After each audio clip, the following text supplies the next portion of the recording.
you want to save time, listen up. When you do something in your business, question, ask yourself, do I need to keep doing this? Is there a way I can automate this so I never have to do it again? There's Zapier, there's AI now. Zapier is an app that connects other apps together, right? So things like when a client signs up, we don't do a lot of it. They get emails, they get automations. We get automations for loads of different things, okay? So just think, do I need to do everything? And also, like, look, there is such a thing as cheap labor. Now, cheap labor sounds crazy, but cheap labor is not the same as slave labor.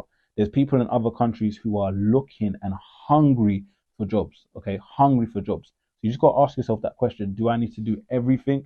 What can I outsource? So get some good recommendation and advice, from someone like us. Just drop me a DM, and just make sure you're making your life easier, not harder, so that you can, put the work in the right places, okay? If you want to know where in your business you might be struggling, then you can click on the link in my bio and take our online fitness coach success test. And it's going to tell you exactly where you might be struggling, where you need to improve, and what you need to do.